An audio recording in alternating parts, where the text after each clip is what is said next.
రాముడంతటి వాడే రావణునికి నచ్చలేదు. కృష్ణుడంతటి వాడినే కంసుడు మెచ్చలేదు. అందరూ మెచ్చేటట్లు, అందరికీ నచ్చేటట్లు జీవించాలనుకుంటే అంతకన్నా మూర్ఖత్వం మరొకటి లేదు. పరిచయాలు పాతపడే కొద్దీ ప్రవర్తన విసిగించవచ్చు, లేదా పలుకు మందగించవచ్చు.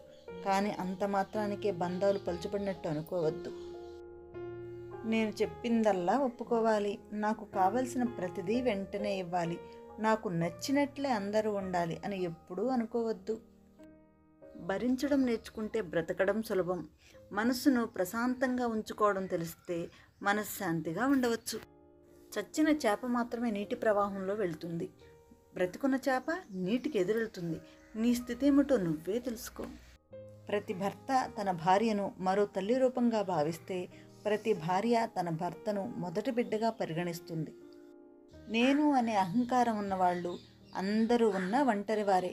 మనం అని భావించే వాళ్ళకి ఈ జగమంతా వారి కుటుంబమే.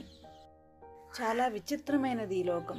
ఇక్కడ అబద్ధాలు చెప్తేనే బంధాలు నిలబడతాయి. క్షమించేవాడు మనిషి, క్షమించమని అడిగేవాడు పెద్ద మనిషి. ఉన్నదంతా పోగొట్టుకున్నప్పుడు మనిషి బికారి కాడు. పోయిందంతా తిరిగి సంపాదించగలను అనే నమ్మకాన్ని కోల్పోయినప్పుడే మనిషి నిజమైన బికారి అవుతాడు. గొంతు పెంచడం కాదు, నీ మాట విలువ పెంచుకో. వాన చినుకులకే తప్ప ఉరుములకు పంటలు పండవు. బాధ ఎంత గొప్పదో వస్తూనే మనకి సొంత వాళ్ళని గుర్తుకొచ్చేలా చేస్తుంది.